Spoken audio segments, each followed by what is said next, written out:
Plus, let's record here just in case. Yeah. Okay. We're live. We are live. Okay, record there to the computer. That's a weird voice. Does everyone else hear that? I don't know. That's weird. That's how we should start the podcast, maybe. Just with that voice. Recording in progress. Absolutely. Hello, listeners. Welcome to One-on-One Live with Coach Blu and Athletic Director Marissa. It's good to have you here. Thank you. We've been working with the mic. Let's see how this works. See if I'm a little louder. You know, we got Steve coming over to really give us the once over. We'll figure, as long as he can fix it. Absolutely. No, I don't think it has so much to do with fixing it as much as it is you got to learn to use your big girl voice. I think it's you just yell. I do. I'm so excited to be here. Oh, man. Listeners, this is your opportunity to jump on and ask questions as they pertain to anything that you might be facing. Addiction, mental health, parenting, anything really. Communication. Yeah, any other challenges? You know why we can do this? Why? I'm a coach, but I'm also a mental health therapist and a substance use disorder counselor. Yes. What you got behind your name? I am a recreational therapist and a recovery coach. Absolutely. Addiction specialist. Yeah. So we got a little bit of experience under our belts, and we like to use it to give to you. So if you have questions, if you have concerns, you have thoughts, we've taken several questions off the air. And if you submit one and it doesn't make it on the air, we will do our best to get you replied to so that you're not just laying out there in the oasis of interstellar internet space, right? Yes. So you can do that by jumping onto our social media websites. You kind of cover them all over there. We've got YouTube, we've got Facebook, we've got LinkedIn, Twitter, Instagram, TikTok. So wherever you're seeing this, jump on and ask your question, and we'll get you guys covered. If you want to be, on the show, just let us know. Wave your hand, Marissa will bring you on. We got a couple ways to do that. We can give you the phone number, or we can have you just come on the Zoom. So kind of up to you on this, but we've got questions in the chamber just in case. But before we do that, I'd like to give a special thanks and shout out to our Patreon subscribers. The Patreon subscribers are the individuals who have really been the backbone of putting this podcast out further, right? Stepped up, and they help us be able to make this happen. Right. We got a couple of new Patreon subscribers, and I'll stop and identify them as we go through them. Yes. Right. Excited. So Patreon program is a way that you can get our extracurricular recovery playbook. These are episodes, bonus episodes and content that are released. And now that the break's over, prepare yourself because here comes round 2. We're almost halfway through the playbook. But we keep adding on to these. So realistically, you guys are going to have a lot more than a year's worth of content when this is all finished. So it's going to be pretty decent. Absolutely. But it depends on what tier you want to choose. That we have all the way at the championship level, which is $100+ a month. And we have all the way down to $2 a month, which is kind of the bleacher seats. Yep. But that gives you access to all of our bonus material. Yes, it does. And for $2 a month, and you can pay upfront for a year and get like 15 or 20% off. Yeah. So really, why aren't you? Right? Yep. It's kind of an easy thing, but it helps Addict Athlete's mission be pushed forward, but it also gives something back to you. So check out patreon.com/addicttoathlete if you want to check it out. But I want to give a special shout out and thanks to our super fans. They include Jerem living in Brazil, Thurston. I'm sure he's down there just living it up because it's still warm down there. Yeah, he just got my sister's Christmas card. It took 5 weeks. Nice. Early for next year. We got Holly Davies, Scott Foster and the Foster family, Coach Chris Williams, Brett Frew, Coach Tara Butson out there in beautiful Telluride, Colorado, Steve Riggs, the Warrior Within podcast and personal development by Sensei KP. Our rookie level subscribers. We have 2 new rookie level subscribers. Yes. They are Share Bear, Sherry Polson. Yes. Right? Thank you so much, Sherry. Davis County and Uinta. We love Sherry. Absolutely. She listens to the podcast while she's out there on the open roads. So so glad to have her. One as of our Patreon. UPS crew. Absolutely. We have a big UPS crew. Got a big following out there, don't we? Yeah, we love UPS. The men and women in brown there. Yeah. We got Joe Jackson, who's also a Patreon subscriber. He has been in the past, but he's recently increased. Yep. And he's from the other side of the pond. He's from England. Absolutely. The UK. Welcome aboard, Joe. Good to have you here. And of course, Earl Dyer and Kenny Roseman, also rookie level subscribers. Our pro level subscribers to Patreon, Gary Thurston and Josh Hansen. Thank you guys both so much. Yes. Appreciate both of you. Our championship level subscribers, thank you so much. Shad and Freya Robinson and the entire Robinson family. They've now been picking Emma's racing schedule. Yeah, for 2022, first off, I mean, I'm sure they have more, but we are like trying to set up teams now for the Lake to Lake Relay, which is a relay that we do in St. George, Utah. We try to do it every year in March. And, Emma's going to be there. And if anyone wants a chance to push Emma, that's a great way to do it. And it's usually a team of 5.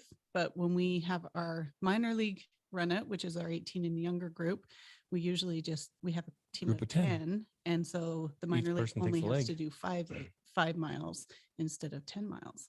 Absolutely. Reach out to us if you'd like us to get you in touch with the Robinson family to do part of this. You haven't experienced a run until you serve in this caliber. Yeah. It is a beautiful, beautiful thing. Join us there, get a team together. We'd love to see as many faces as we can. Yeah. So rounding off our championship level subscribers. Thank you so much, Ron and D. Loesch. I wonder if they're getting snow up their way. They've got to be getting it pretty hard. Yeah. And then, of course, Tracy Whitby. Tracy keeps bringing new people to the team, and I love it. Every time she comes, she brings someone new. Right. So thank you, Tracy. Again, if you want to become a Patreon subscriber, jump on patreon.com/addictathlete to check it out. Marissa, any announcements for the listeners that are out there? I mean, we've got some local stuff going on. Yeah, local things. We have our year in review coming on January 18th, Provo Courthouse. We're going to be reviewing kind of the last decade of Addict to Athlete, giving out our awards. Our biggest awards are our yearly MVPs. We're excited about that this year. And we have some other fun awards, get together. You always make an amazing video of what's been going on. And this time you're going to do a big 10-year. 10-year description. And that's been a little difficult for you to do. Huh? It has been. There's been a lot of memories. Again, the hardest part is watching our little ones grow up. You don't realize how fast time goes. That's why it's crucial to make sure that we live every day to the fullest. I mean, it seems like it's yesterday we were starting this whole thing, and now we're increasing. So yeah, if you're in the area, we'd love to have you be in person. If not, we'll broadcast it on our social media channels. So you're going to want to see this. This is a good thing to get to understand a little bit about the backbone of the team. Yeah. And then at the end of January, we have our frigid 5K and polar bear plunge at Utah Lake. And some of the proceeds of the polar bear plunge are going to Don Hutchings' family, who passed away last month. And absolutely. We're excited to support them. We will definitely be broadcasting that too. Anyone that takes a polar bear plunge into the frozen river or lake is an Ironman in my eyes. But if you are outside of Utah, we have chapters in several places, but you do not have to have an active chapter of Addict to Athlete in your neck of the woods to be part of this team. That's the beauty about technology these days. Yep. We have folks in New York. We've got people, through the Midwest. We've got people in Colorado, out of the country even, that participate. So if this is something that interests you, to erase your addiction by replacing it with things of greater value, we'd love to have you as part of our team.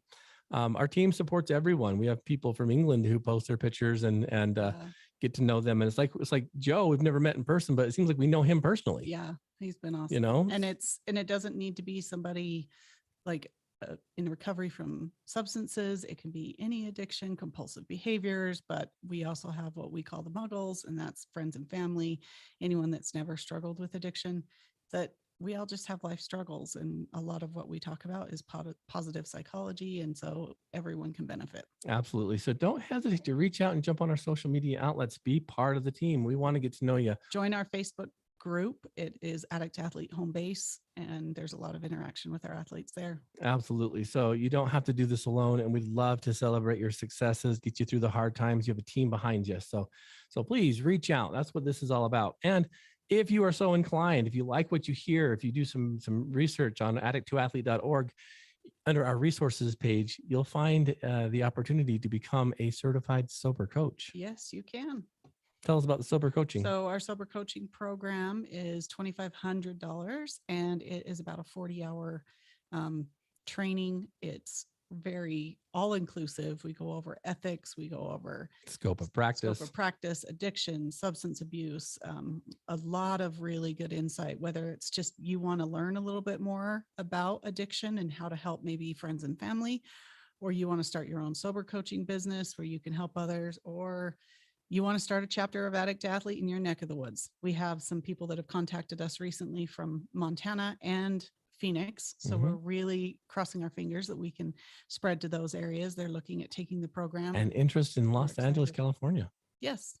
So, yeah, so it's coming all over, and there can't ever be too many. No. And I think once the philosophy is understood and you understand the concepts about helping people achieve these goals and you being an instrument to help that, it's a very valid, I think, training. It really does. It's intense. It's not one of these, free ones that you can do in an afternoon. It takes some commitment because of the significance and the work that you'll be doing. So check it out. It's really worth it. Absolutely. Marissa, if people jump on with questions that they want to have answered, let's do that. But we've got questions chambered right now. Let's start with that. So again, these are questions that are given throughout the week. We check our emails frequently to make sure that we don't miss any. If they don't make it on the air, we will definitely make arrangements to get you the answers that you need.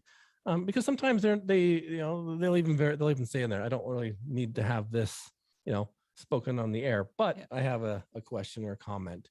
The first one comes from a concerned mother, and she said, roughly, without getting into the longevity of the question, basically she was doing some cleanup and bumped into some marijuana, some cannabis in her sunroom. He's 15-year-old. And basically says, Coach, just curious, how nervous should I be? She's found alcohol in the past. She's seeing marijuana use now because it's a little easier to hide, apparently. Yes. Should I be concerned? And the answer is no. Or yes. Yes and no. Okay, tell me why. Let's jump into this. You just start asking questions. I believe most parents see something like this and panic. And I understand. If it was one of our kids, I probably would panic. But that's the time that you need to sit down, take some deep breaths. Thank you for asking this kind of question. Go to somebody that knows more, do some research, and don't just, when you go and approach a teenager in a reactive style, they're going to be in a defensive mode. They're going to be reactive as well. And there's not going to be much understanding or teaching either way on either side. And that's where I think most of the problems come. There's a lot of, issues that arise because parents, react instead of act. And what I mean by that is reacting by what's been going on rather than thinking and having, something well thought out approach to how you can talk to your child. Yeah. So she first found alcohol. She found the bottles and she found some things that would indicate that he has been drinking, right? And then the cannabis, obviously some concerns. But should you panic? Absolutely not. How big of an issue is it? You've got to help find out. Like Marissa says, you can't take the cannonball approach. You have to kind of go in with hey, I've noticed. Are you okay? I'm kind of worried. Help me understand. I'm worried about you. And the thing is there's a delicate dance there. But let's look at what it means. Okay. What I've noticed in the years that I've been doing this, there are patterns to a lot of the stuff. And if you followed Addict Athlete for any amount of time, you'll know that there's some things that tend to kind of happen. There's some patterns that are established in trends. And one thing that I noticed in the years I've been doing this is that people that typically gravitate towards, like alcohol or cannabis, they're typically self-medicating depression. Absolutely. And so there's our first kind of sign. Now, is it the substance or what's behind it that causes the biggest issue, right? Yep. It's easy to see the substance as the problem. Chicken or the egg kind of a concept. I like to drill down on this kind of stuff, and I take that completely off the table. It doesn't matter if you found pornography, or if you found like a bong under your kid's mattress, right? Yeah. I don't know if you could fit a bong under your kid's mattress, but you get what I'm saying. What it is what's driving that. Now, chances are, now this is the thing with kids too. Usually, on average, it takes about 2 years before a parent will really understand and see that there's an issue. Yeah. You know why it takes about 2 years on average? Sometimes it's more, sometimes it's less, but on average, it's about 2 years before they say, hey, my kid might have a problem. Because kids are good at hiding. I've noticed. And usually by the time it's become a bigger problem, that's when you start seeing other signs. Yeah. that it is affecting other parts of their life, not just something they're doing here and there or on the weekend every once in a while with friends, but it's starting to become more of a habit. It's starting to become more repetitive. And all of a sudden, maybe you're seeing signs in their behavior, their grades, their friends, and there's other things that parents maybe start noticing. Yeah. And the thing is too, is when you find something like this, it's kind of like the Band-Aid being ripped off the wound, and it's going to hurt and sting a little bit, but not for the kid, for the parents. Yeah. Because what's happened is that there's been this progression of substance use, and it may have gone under your nose for quite a while, and you're going to have some feelings about that, obviously. Yeah. The one thing I can't have you parents do is look in the mirror and think it's all your fault. Mhm. You have stewardship in it, but it's not your fault. Yeah. How important is that for parents to wrap their heads around? Because most Very. people are afraid to come into counseling and Yes, therapy because that's one of the biggest barriers to get people to find help and to look for resources, and is because they're embarrassed, they're scared. It's the stigma, I've done something wrong. All that means I'm a bad parent. My kid's a bad kid and I don't want them to be looked at as a bad kid. There's a million things like that, but please don't ever do that. That's going to keep you from healing. It's going to keep your child from healing. You've got to reach out. if you are in a home with two parents, Mhm. and you're raising children that way, you two need to have a conversation before you approach this too, because you both have to be on the same page. Yeah. What I notice is that there's a good cop and a bad cop. Yeah. We shouldn't be cops at all, right? What should we be? We should be parents, right? But the thing is too, is that, we come in and we're like, stop the behavior immediately. This is not appropriate. And you're grounded, and we start shrinking their world. Mhm. I've said this on other podcasts. If you have that approach, the kid will always win. Yeah. They It have, becomes a control thing, Mhm. and the kid will win. they have some And you may ability. think that you are winning, but I can promise you in the long run, the kid will get what they want. So my recommendation is, let's slow it way down and let's find out what is at the core of this. Now, if they're using alcohol or cannabis, the first thing you want to look at it is, does my son or daughter have depression? Okay. So this is another issue I've had. I've had friends who their children have gotten into this. And the number one issues that when I've brought this up is they say, well, they're not depressed.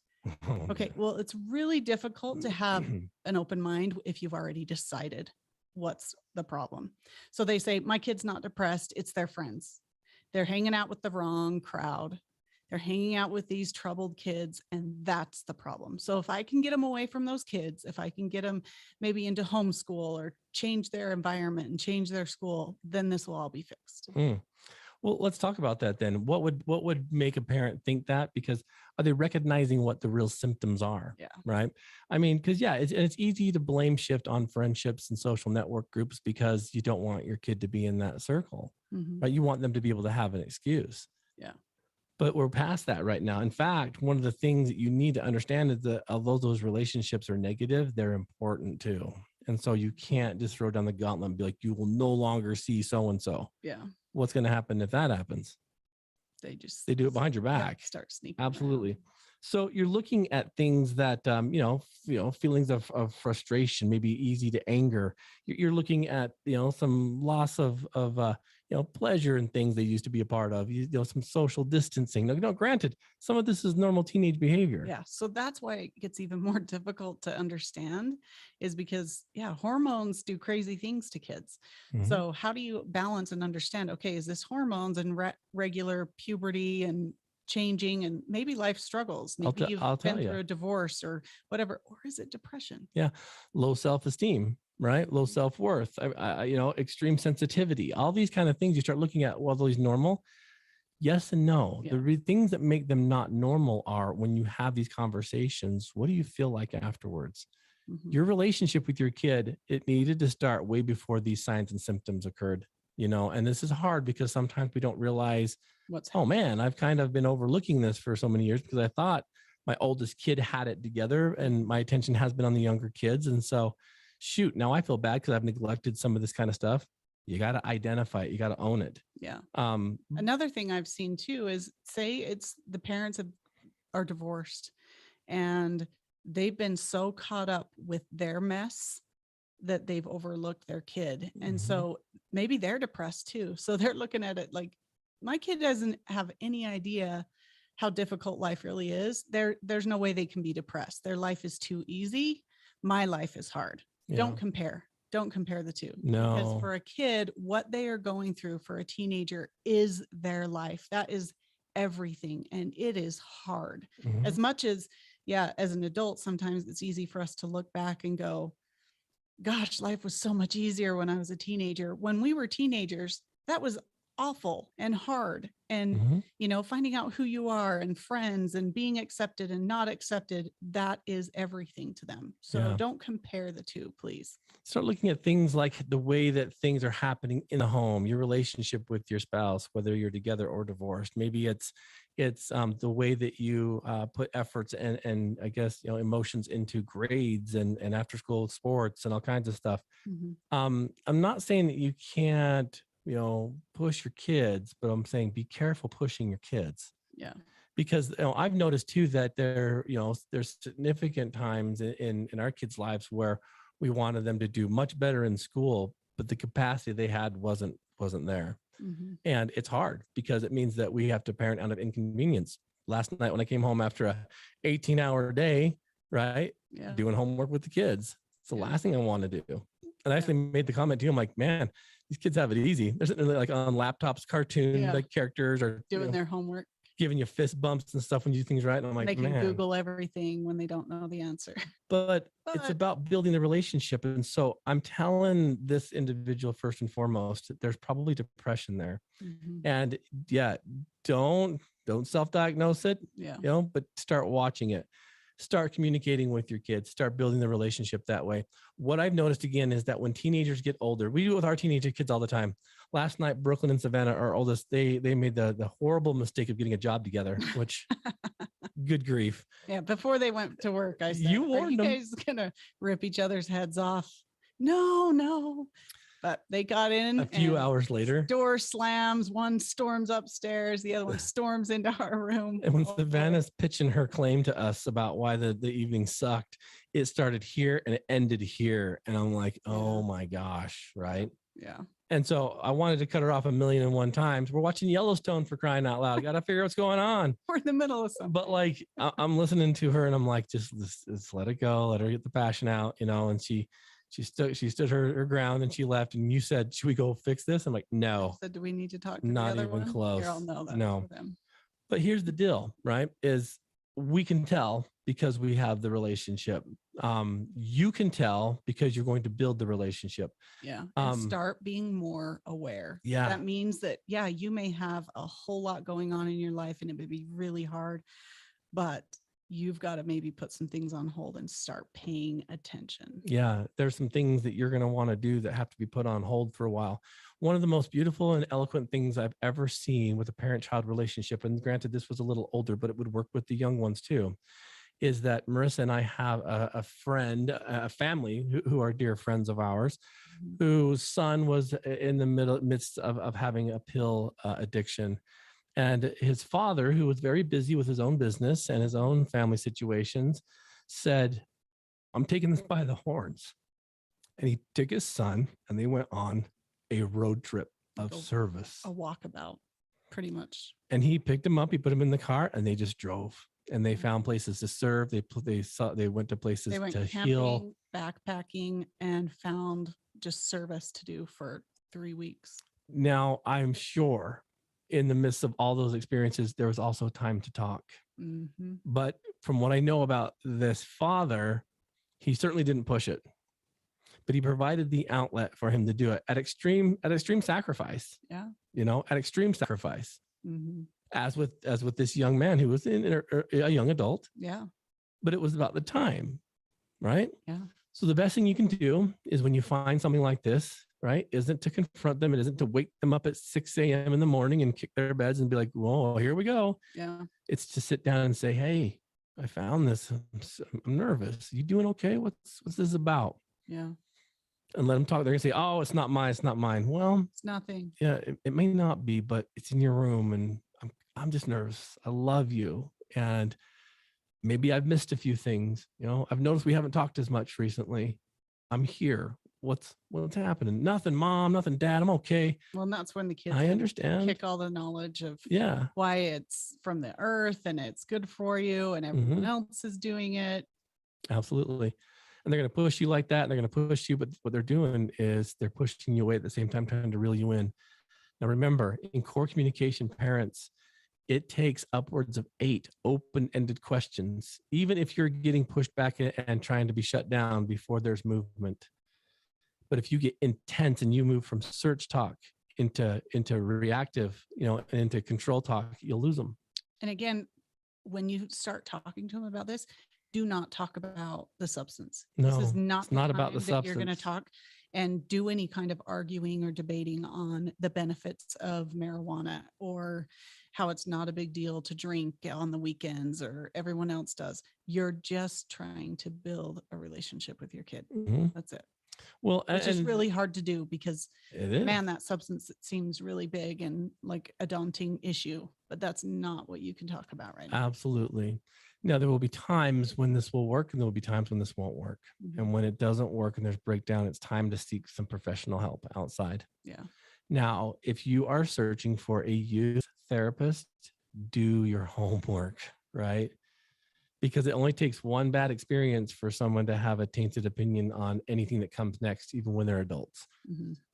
I've seen this quite a bit with youth who come in as adults and they're like, I really didn't want to do this because I've had bad experiences. Most therapists who have a hard time working with youth will try to build relationships, but that's as far as they'll get. Meaning they won't talk about the hard stuff. They'll talk about the fun stuff and build the friendship, and then they'll pretend that's therapy. Yeah. It's not. No. You got to build the relationship. It's crucial. But there's also that part where, mom, dad, you come in. Let's all get accountable. Let's be real. Let's show them how much accountability we can have. Because again, you have stewardship in this, but it's not your fault. Yeah. Just like our kids do wacky, dumb things sometimes. We have stewardship in it, but it's not our fault. They're free thinkers. They're going to do what they do. Yeah. Yeah. So I would say let's start there. Let's have that open conversation, rewind the tape, find the conversations that we have here on this podcast about core communication. Start there. It's crucial. Yeah.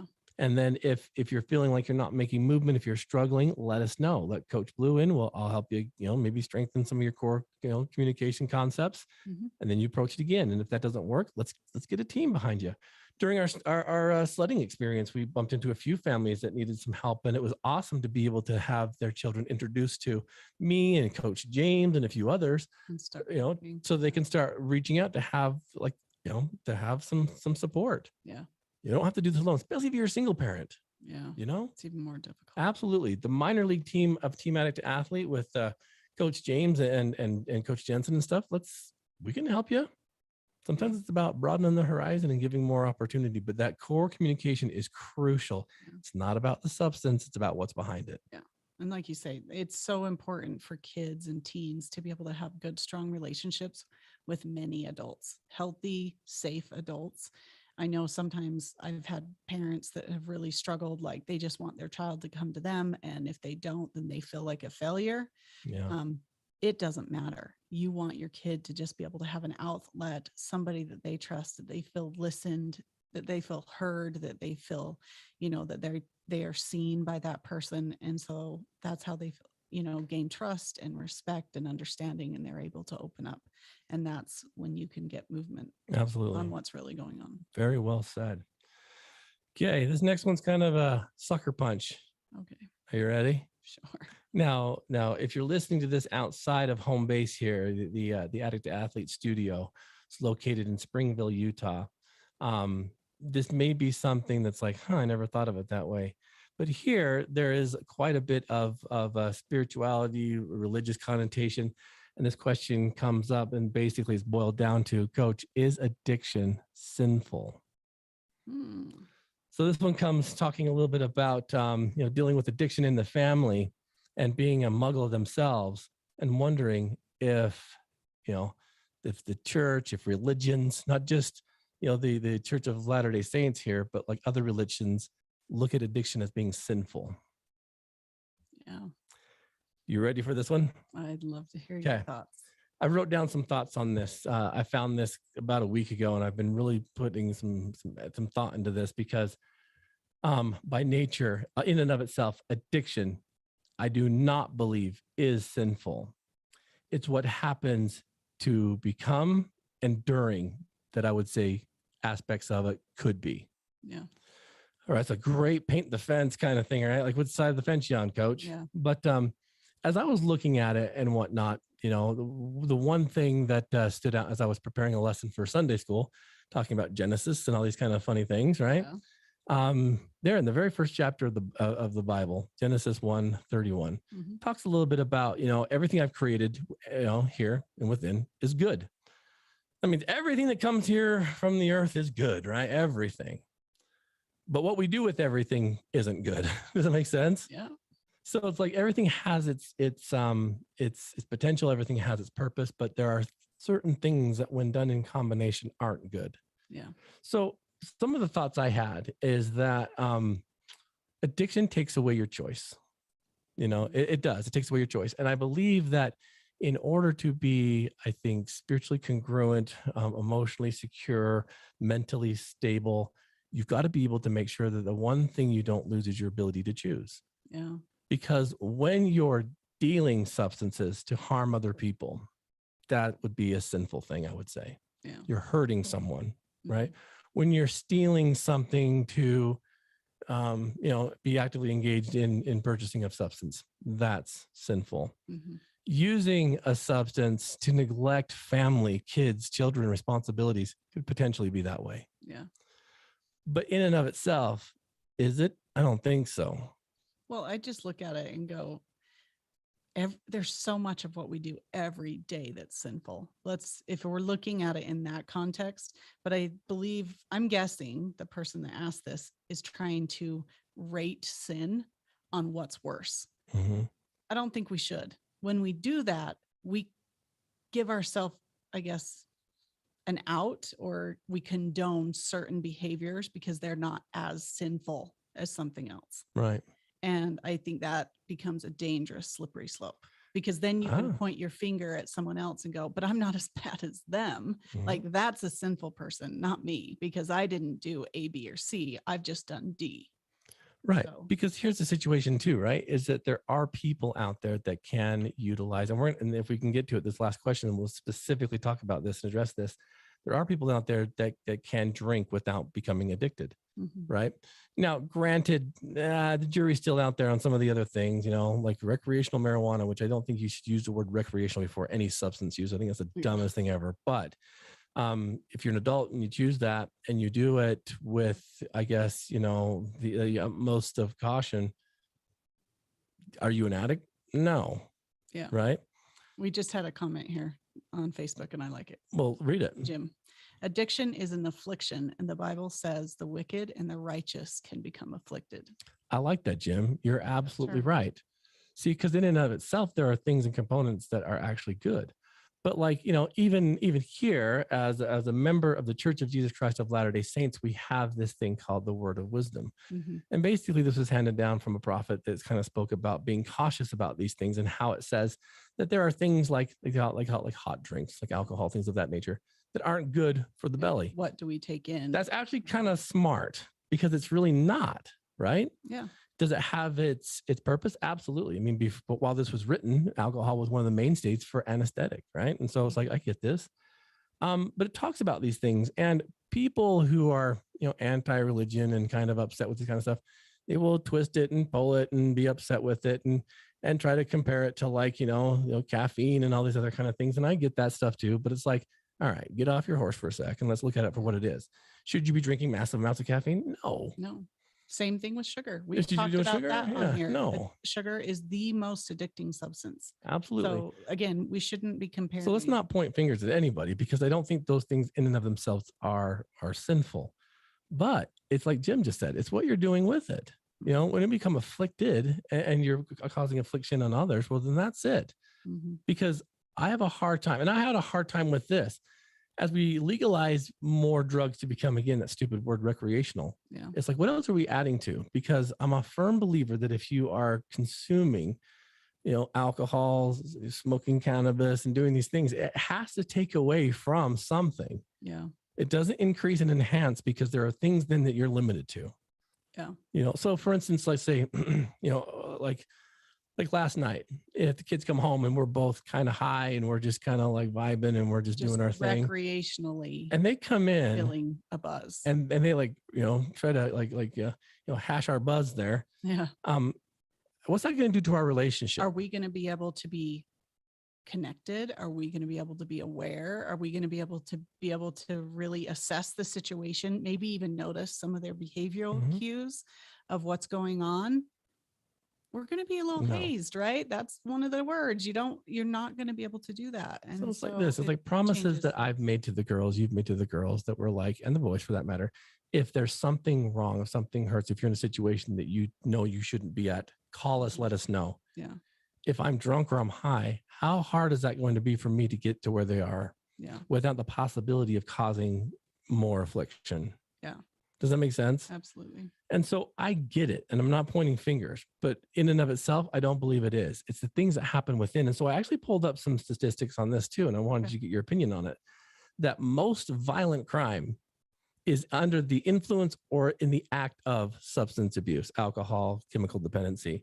It talks about violent crimes, and violence, like as a perpetrator, right? Yeah. 24% of the time is under the influence, 20% of the time in pursuit of. And that's why I think people have turned substance use to being a crime, substance use to being punished, rather than it is the behaviors that need to be addressed. That's why it's become one and the same. But again, if we go peel back the layers, what is the real issue? Yeah.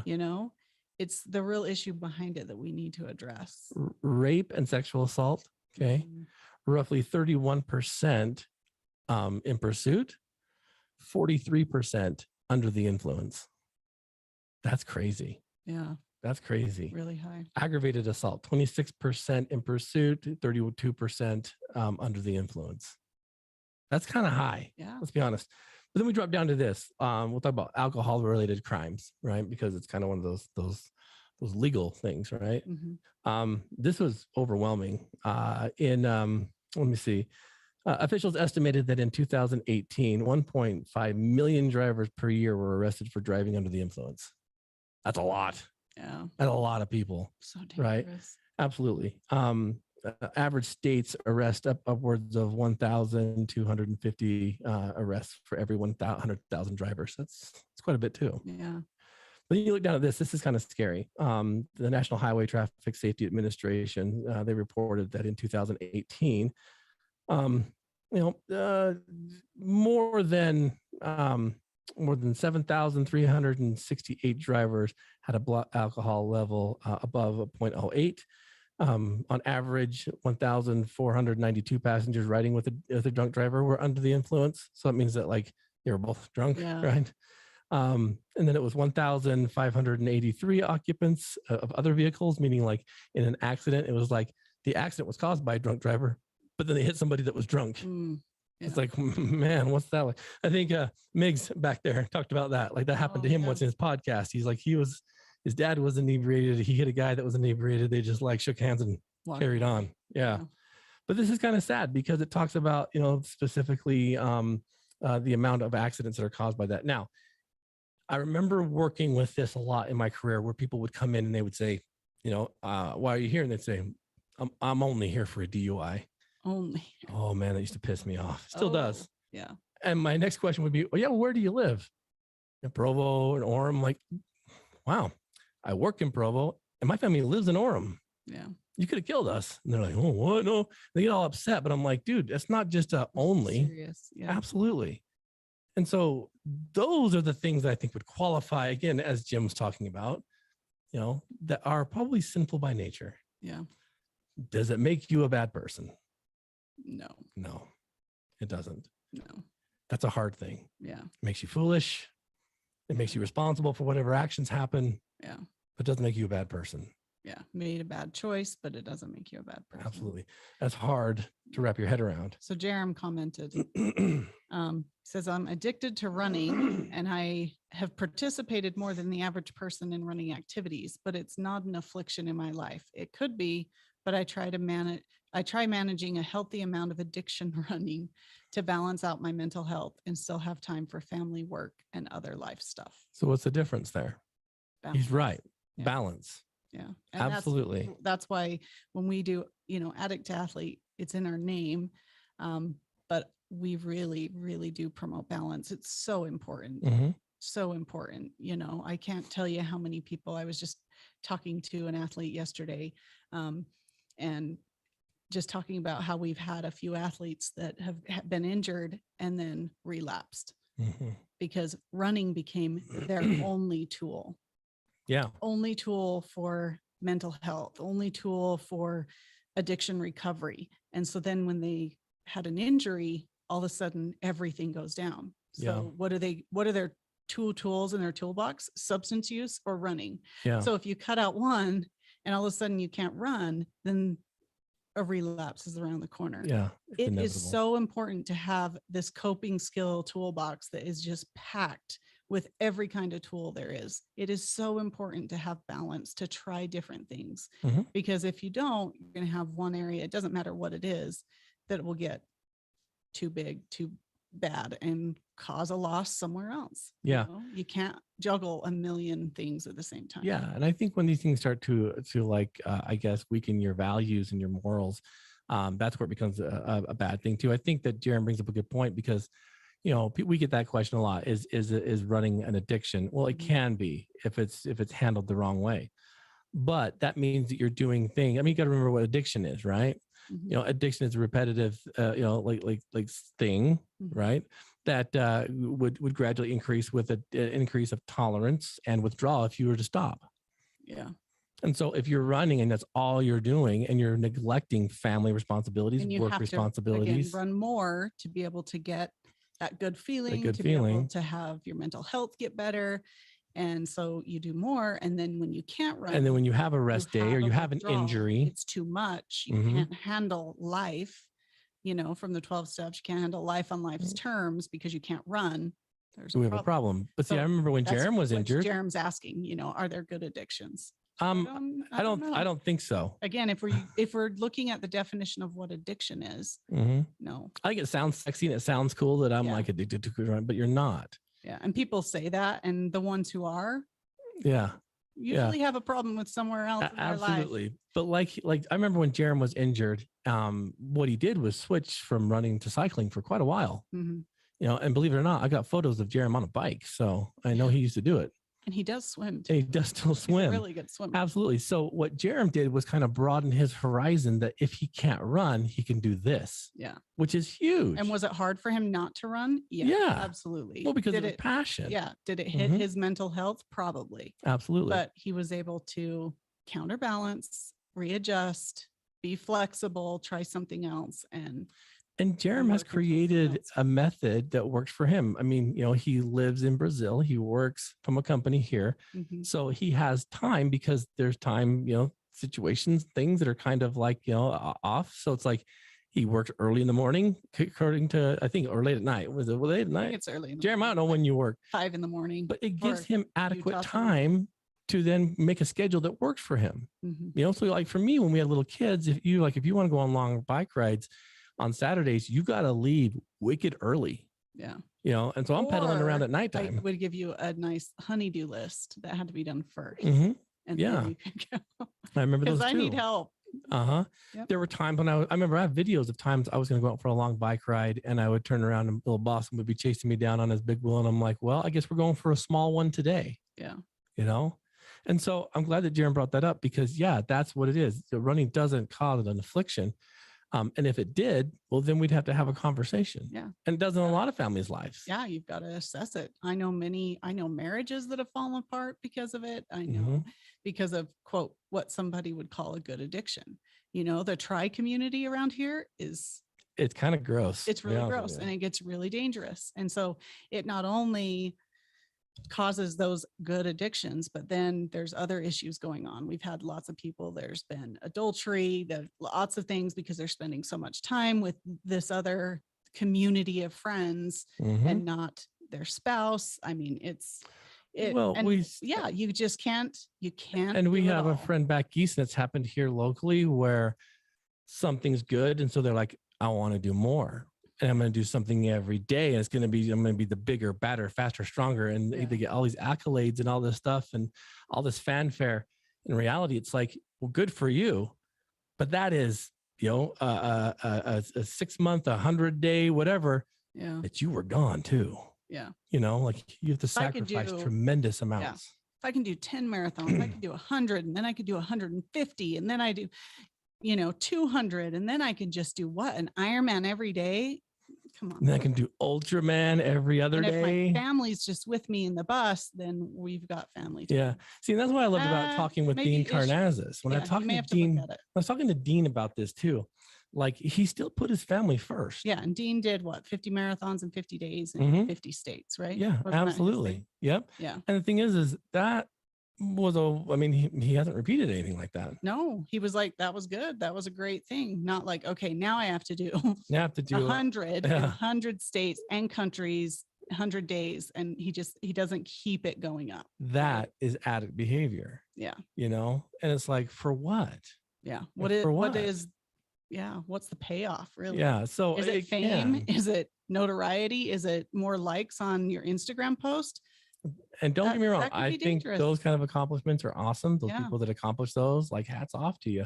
But you sacrifice something tremendous for something that's probably going to one day be challenged. Does that make sense? Yeah. And again, like I think Olympic athletes and pro athletes are incredible, but they sacrifice a lot to be that good.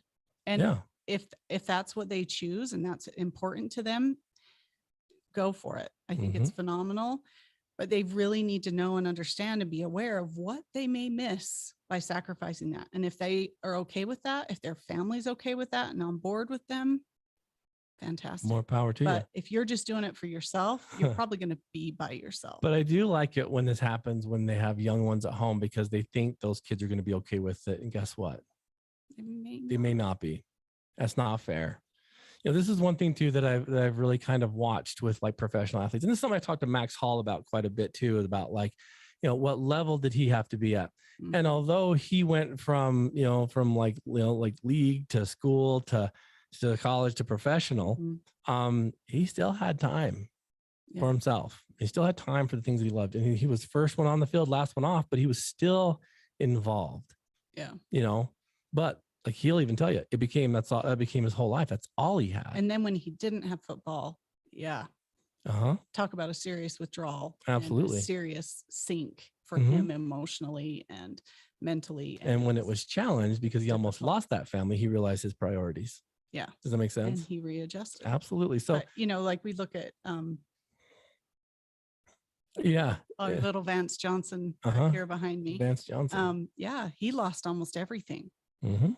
Because of his addiction.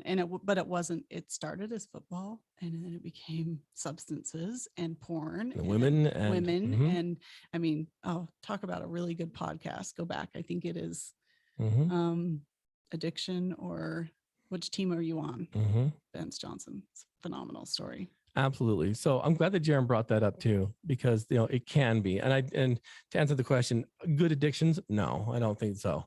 Remember the connotation of addiction is, and that's the one thing I want to avoid, is making addiction look sexy, because it's not. And I get it because it sounds cool, right? In fact, people think that when they don't know who we are, they think that we are addicted to athletes. Yeah, it's like athletics. Yeah, I'm like, dude, what? Yeah, no. Yeah, do your research, because that's not it at all. It's we're moving from one to another, and then that other is only going to be temporary, and you're moving forward too. Yeah. Keep a balance in many things. Absolutely. So that's a great question. And no, I don't think it is, because the person who's suffering from an addiction too is not a sinner. Yeah. Does that make sense? So it's a big one, and it happens a lot, not just here in our neck of the woods here in Utah, but all over the place. All over. Absolutely. All over. So this time goes by fast. I know. This goes by quick. We got 2 of these. Well, good. What can you do? Conversation. Absolutely. I think good information. Yeah.